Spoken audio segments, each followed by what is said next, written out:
exciting day for this little guy. He's going to be introduced to his new wife. I guess it's an exciting day for her too. Hi, my name is Dion. I make videos about specialty pets such as reptiles, amphibians, and different kinds of cool invertebrates. So if that's something you're interested in learning about, definitely consider subscribing down below and dinging that little notification bell afterwards so you don't miss any of my future uploads. I do my best to post one video a week, as well as several YouTube shorts. Friends, welcome back to the 18th episode of Project Mini Dragons. If you're unfamiliar with what that is, the first thing I'm gonna do is suggest you check out the playlist up above and go through the series, because dang, it's something I'm most proud of on this channel. When you're working with a species that's pretty uncommon in the industry, one of the most unique things is that you get to spearhead and discover interesting information that can be quite valuable to the extended and outreaching worldwide community. I don't know how much we actually know about the longevity of crocodile skinks, but in today's video, I'm going to tell you a little bit about one thing I do know: how long they can reproduce. So 2 years ago, I started this Project Mini Dragon. I fell in love with crocodile skinks of the genus Reptiliatus. These animals look like mini dragons, hence the name. And I'd see them at reptile shows, but I really didn't like the fact that for the most part, this is going back like 6, 7, 8 years, they were all wild caught. I never saw captive bred animals available, and there were little care sheets here and there, maybe 1 or 2 Facebook groups on their care and husbandry, people getting together and trying to share and work out the fine details on how to keep these animals successfully, but alas, the representation in the hobby is wild caught animals straight out of Indonesia. I wanted to do something about that. I wanted to dedicate myself to understanding how to keep and breed these animals, and I wanted to share it all with you so that you could do the same and we could all contribute together to establishing them successfully in captivity. I'm so excited about where we've come with Project Mini Dragons. And before I get too far into it, I'm excited to share that if you want to support the project, I have a few tanks and different things I'm looking to buy to expand more. You can do so, and this is the time. You can support by getting one of these merch products and use the code HOLIDAY20 in my merch store, link down below. You'll get an additional 15% on your entire purchase between now and the end of December. So hurry over there if you'd like to support. One of the fun ways you can do it, but by watching this video alone, thumbsing it up, commenting something you like down below, you wouldn't believe how much that does. So I really appreciate the support, and Sunny and Sappy do too. Now, through the project, I've come to learn a lot of things that I'm not sure we've learned yet. For example, do we really know how long crocodile skinks can live? Honestly, I think it's fair to say that we don't. But what we do know, at least now, is something very interesting I found out through keeping Heidi and Zero. If you recall, Heidi and Zero are the 2 crocodile skinks that were donated to me by a generous subscriber just about 1.5 to 2 years ago. The animals were sent to me and I was told the following information. Just a little recap. So Mark is a subscriber who donated the animals to me, and this was April 28th, 2021. I have a pair of very healthy crocs I don't spend enough time with. I've had my female for 12 years. 12 years, and I bought my male 5 years ago. They have mated for sure, but I've never gotten babies. I want them to have a chance to breed before it's too late. They're yours for free if you pay for shipping or pick them up. Thank you again, Mark. Still, I gotta say, to this day, blows my mind that you were so generous, and I really hope you'll see this video. I'm gonna have to email the link to you because I'm sure you'll be delighted to hear what you can probably figure out happened. But the thing is, guys, we need to talk about it because it means something very important. Mark had his female for 12 years. 12 years. I took the animal in 2021. We are now going into 2024. And a few months ago, I found something in their enclosure that tells us that these animals probably live a very long time, or at the very least, are capable of reproducing a very long time. We're gonna go behind me there. I believe this is their enclosure, and we'll go over the exciting news and talk about what it means. Okay everybody, so by now you've probably noticed that there's a very different layout going on here in the reptile room. You've probably seen it through my other content as well, and that is the case. There's a lot of moving parts here. We're re-tetrising the whole room. A lot of new enclosures being set up, a lot of new scapes on the way. But yes, the smaller breeder tanks for the crocodile skinks that aren't the leap habitats behind me are all set up here on this rack. There's 6 of them. 3 females don't have mates yet, and then there's several pairs here as well. So we're gonna go ahead now, pull Zero and Heidi out and have a close look, and then we'll do some other little updates with the crocodile skinks.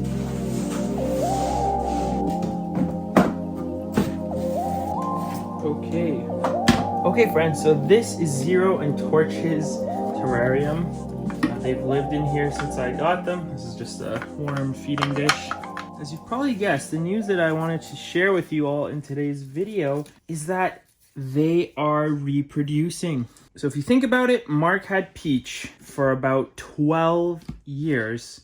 And he had Zero for 5. That is a big deal, okay? They were together, they weren't reproducing, but Peach was bought as an adult wild-caught animal 12 years ago. And in my experience, these animals take at least 3 years to mature. So, what that tells us is that Peach is probably at least somewhere around the ballpark, or was somewhere around the ballpark of 15 years old when I acquired her in 2021. Fast forward 2 years. Peach is 17 years old and she's laying fertile eggs. How am I saying that?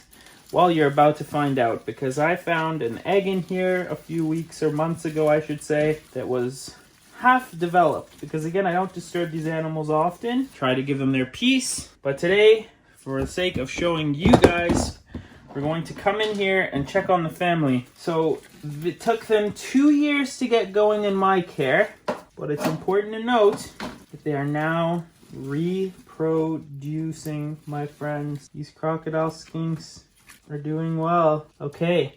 So we got a skink here. This is Zero, and Zero is massive. This guy is probably at least the same size, if not larger, than Sunny, I would say. He is a big boy, very large crocodile skink. And I mean, it checks out. We know that at the very least, he's 5 years old. But you can just see he's a large animal. This is a big crocodile skink. So we're gonna set him down here briefly. And in this enclosure next to him, let's have a closer look. And right in here, so this is like the stack of wood I kind of set up for them. And they dug away the substrate, you can see here. And into the filter foam, there's the barrier between the egg crate and the substrate. There is an egg sitting right there. I mean, I let them do what they want. If this is how they're happy, then so be it. But that's a fertilized egg. Looks to be about halfway developed. Can't say for sure, but they get huge, those eggs. Now we're gonna look for Peach. She's somewhere in here. Probably under here. Oh, yep, there she is. She's hiding in here. Hello, how you doing, Peach? It's not just Peach we're after, though, everybody. She's not the only one we're looking for today. Come on, girl. You're okay. So, I don't know if you remember how, no offense to Mark, how chunky these skinks were when I first got them. He is huge, everybody. Like, just enormous. Wow. 46 grams. You're a big boy, buddy. This is beautiful Heidi. We'll see how much she weighs. 39. I put them on a pretty strict diet right away. They were well, she was enormous. These guys are eating about once a week now, and I'm very curious to know if that has anything to do with why they're reproducing. Quite possibly. I don't know, but yeah, she's obviously quite healthy and doing great. So let's go ahead and put her with Zero in the bin. My search continues. My search continues. I'm after someone else. Trying to find somebody else in here.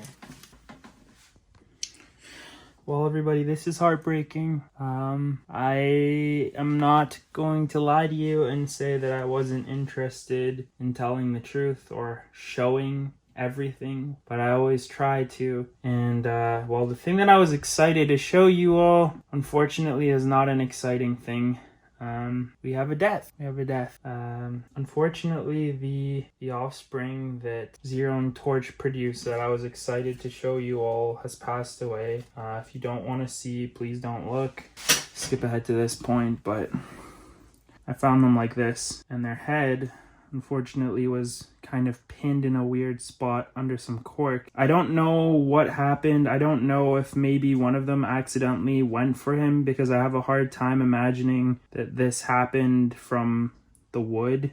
I don't think it was like set up in any way that was too heavy or crushed the animal. I think that maybe there was a freak accident. They accidentally bit down on him and hurt him instead of a food item. But yeah, this little guy that I was really excited to share with you all is unfortunately clearly deceased, and this is sort of the circle of life. Maybe a reason why you would choose to house your babies separate. I still strongly feel that, in my opinion, I've produced the healthiest crocodile skinks when they were raised with their parents, and I still advocate for that. But yeah, this is very, very sad. It doesn't look like it happened too long ago. I really don't know.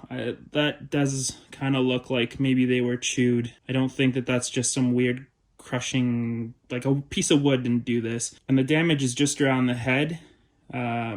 And there were obviously springtails and things on it. But yeah, this is terrible. This is really sad. I'm sorry to start the video like this. We'll remove the baby. They don't need to be around that. I think we should consider that the fact that the neonate wasn't eaten is a testament to the fact that they weren't interested in cannibalizing and that it was an accident. Yeah, that really sucks. The project's been going so well mostly, but that is really unfortunate. I feel so lame, so crappy about that. Like it's always weird when you're excited to show something and then that happens, and thankfully it barely happens, but when it does you feel really awful. Like I was really, really excited, as you could tell from the start of this video, to be able to share that baby with you and what it signifies. But now, at the very least, as I showed you, we have this egg down here that's due to hatch probably in a month or so, and we need to be excited about them and hope that they're gonna do a good job parenting that one and not. I don't know. Again, I really don't know. Did they bite it? It looks like a bite to me, but it's hard to say. We need to hope that they're gonna do a better job with this one. Do I up food frequency? I'm not sure. I don't think that's the solution here. I honestly think this was a freak accident. I don't know.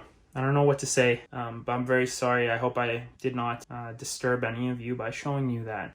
But again, the silver lining, the exciting news is that we have an egg from a pair of crocodile skinks that would not breed for at the very least 7 years. 5 years that Mark had them paired together, 2 years that I had them, and now here we are. They're reproducing. So good things take time. If you have crocodile skinks and you've paired them together, in my own experience, most pairs I've put together did not start reproducing and giving me healthy eggs and babies until about a year after being put together. So keep that in mind. Yeah, that really, really sucks. I'm sorry for the parents too.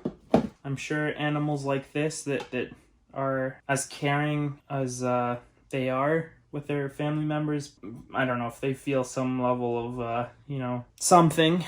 I don't know what to say. I'm not sure if it's sadness or not with them, but that's really upsetting. It's really unfortunate. Okay, well, hey, like I always say, pros, cons, the good and the bad. I'm here to share it with you all. This hobby can be cruel. There's so much to love and appreciate and enjoy, and then there's also things that suck. And this is one of those days, so dang. You're okay, buddy. Not a happy camper. All right, we'll put him back. There you go, buddy. Look at this guy. He's huge. He has a really nice sized spine. You're good. And then we'll give them some food too in their food dish, and we'll move on to the next part of the update. I usually put about 3 worms or so per adult per feeding. Okay. But yeah, the baby was just under here. Not very far. It was just like between 2 pieces of wood there in that little corner. Let's go on to something a little bit more happy and exciting. This is a quarantine bin that I just finished cleaning for the skink that we saw at the very beginning of this video. It was this male. He's recently acclimated. I got him back in June or it was early July, and he's doing really well. As you can see, he's very healthy, he's alert, he's bright-eyed, and funny enough, this guy is pretty chill. I've actually been able to hand feed him, which is nuts because I don't really even think Sunny and Sappy would do that. But yeah, we can even try now. I can show you guys just how relaxed he is usually. He doesn't always do it. But we're also going to fill up his superworm dish here. Let's do that first, and then we'll try tongue feeding. And if he doesn't want to eat, we'll film a time lapse of his behavior and see if he visits the feeding dish. Okay, so got some superworms here. I've been eating some butternut squash right there. So we'll give him like 3 superworms or so. Most feedings I dust with Repashy Calcium Plus. Today we won't. He's an adult animal and I don't have to supplement every feeding. But let's see, like I said, if we can get him to eat. Hey little buddy, here you go. Now watch what happens when I just come in here, offer him something like this. Would you like a superworm? Look at that, it's a superworm. Sometimes he'll take it. Here you go. I don't know, it's very hit and miss, but I have had him just randomly take food this way. So we'll leave him be though. Okay, well he wasn't interested, so we'll take his worm dish, place it in the corner here, like so, and we'll see. Hey buddy, we'll let him go back into the plants. He can go into his hide if he wants. And yeah, here comes the time lapse.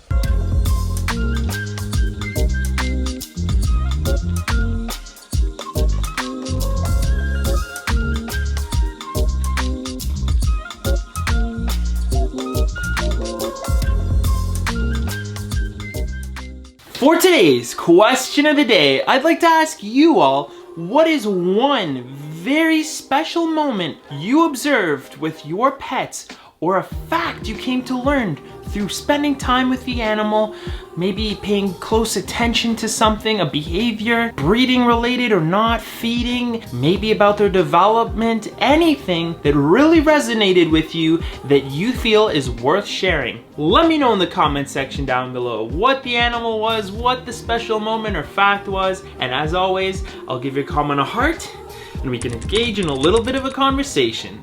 Thanks. Okay, next. So this here is Khaleesi. Let's have a look at this beautiful female. So we just saw that male, the new male who's in quarantine. He's going to be paired up with Khaleesi here, who is one of my female T. gracilis that is kept on her own. She lives on her own. Here she is. Hi Khaleesi. Sorry, she's like, she's actually a really nice sized female. Oh, you're okay, you're okay. You're okay, girl. Yeah, she's a beautiful animal, as you can see. Very, very healthy. I got her last year? Well, not this past summer, but a little over a year ago. It was like late May, early June of 2022. So she's doing fantastic. She's been on her own for all this time. It's time to pair her up with a mate. She's laid duds for me before. So today's the exciting day that we're going to pair her up with a male and she'll have her own mate. Is that right, Khaleesi? Yeah, she's a beautiful skink. Beautiful. All right, let's bring the male over. So I'll gently put her back. Go ahead, Khaleesi. There you go, girl. You can go back home. I'm probably gonna put some worms in here just to offer them both some food. And then I'll keep a close eye. Every day I'll check in on them, make sure that there's no wounds, etc. No bite marks, that they're being nice to each other, playing nice. And hopefully anywhere from now to a year from now, we might find an egg. Like I said though, usually new pairs don't do anything for me for almost a year at least. All right, so here's the male. You can see here from the feet. He is in fact a male. Those modified large scales there on the toes we're looking for. Okay, all right, buddy. You ready? I'm sure he's also very much looking forward to not being in a quarantine bin anymore. All right, little dude, there you go. And so it begins. How exciting. Got some super worms. Obviously, I'll put more in after, but just to show you. And that should be good. Really excited for these two to be paired up. Been a long time coming. Yeah, that was pretty awful, everybody. Again, I'm sorry if I've disturbed any of you, but I really do want to share everything that happens here. I can say that over the years you become a little bit more understanding and detached of experiencing loss, especially when you have a really large pet family. but even more so when you're reproducing animals, because the probability of experiencing loss increases quite a bit, whether it's stillborns, animals born with genetic defects. There are all sorts of things, little accidents, because breeding requires cohabiting. You'll run into it, and it's something that's difficult, but it's something you have to understand is like a natural part of things, and you have to take it as a learning opportunity. Maybe there's a chance for you to correct something. Sometimes it's the hardest way to learn a lesson. Other times it's just out of your hands. I think today was sort of one of those. I don't really feel that I did anything wrong for that animal to have passed away, and yeah, I don't know. I hope in some level you can appreciate that I share that with you. But the exciting thing, at least, is that, again, there's an egg and it's very close to hatching, and hopefully they're gonna do really well with it, and it's still a testament to the longevity of these reptiles and how long into a life cycle they're able to reproduce. We have so much to learn about Tribolinotus still, and it's very exciting to be a part of at least getting to share some information that may or may not be valuable. I don't know who has kept them that long, or who knows that they're capable of reproducing at 15 years of age. It's kind of cool to think about. How much longer can they live? How much longer can they reproduce? And it's sort of a testament to how slow they grow. Like, you can sort of expect that they have a very long lifespan. In any case, I'm excited that Khaleesi has been paired up with a male now. I'll keep you guys updated on that. And before we end the video, I wanted to go and show you some exciting updates with Sunny and Sappy, and we'll do a bit of a feeding to kind of close things off. Okay guys, so here is Sunny and Sappy's enclosure. Sunny and Sappy are doing well, obviously. It's really grown in nicely. I added this that's the lemon button ferns here. I added this crispy fern, I think it's called. It's really elegant. And the news I wanted to share with you all that's very exciting is, if you look carefully here, someone might come over thinking I'm feeding. We actually have an egg right there.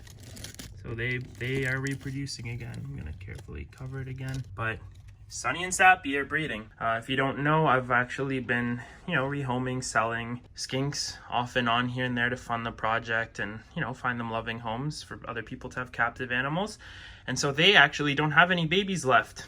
You probably remember in the past they had quite a few, but they don't anymore. And so it's exciting to see that even though it'd been quite some time, since like early spring that I rehomed the last baby, they've started reproducing again. Pretty sweet. All right, so with these skinks, usually what I do is I tap like this, and I sort of condition them over time to respond to food. Doesn't always work.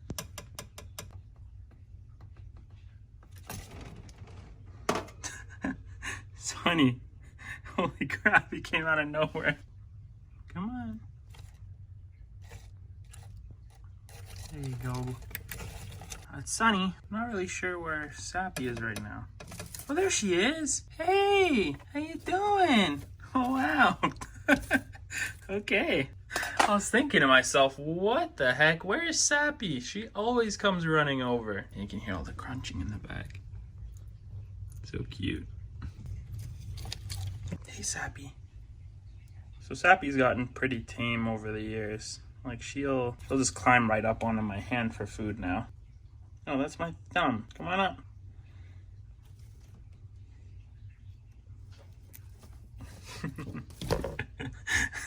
That is so awesome. So, honey, give me something here, dude.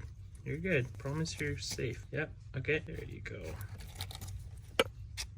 I think that's good. You got a good glimpse of them. Well, everybody, there you have it. Feels weird. Normally I say I sincerely hope you enjoyed the video. I mean, I do, but I sincerely hope you appreciated the video. I'll say it that way this time. Yeah, pros and cons, people. It sucks, but I think it's a necessary thing to share. It was not how I thought the video was gonna go. I was really excited to share a baby with you all and show you how well that animal was doing and how excited I was about it all, but c'est la vie, c'est la vie. We have to move on and be positive about the future. Please don't forget to answer today's question of the day.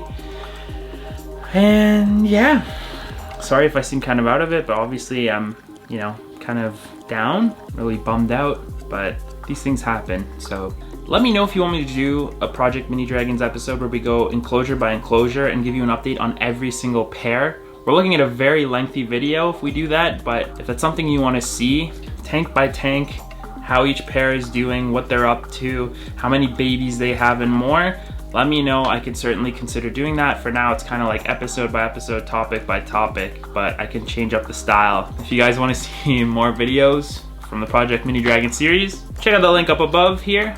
Otherwise, I can't wait to see you all in our next video next week. Have a wonderful weekend. Bye, everyone.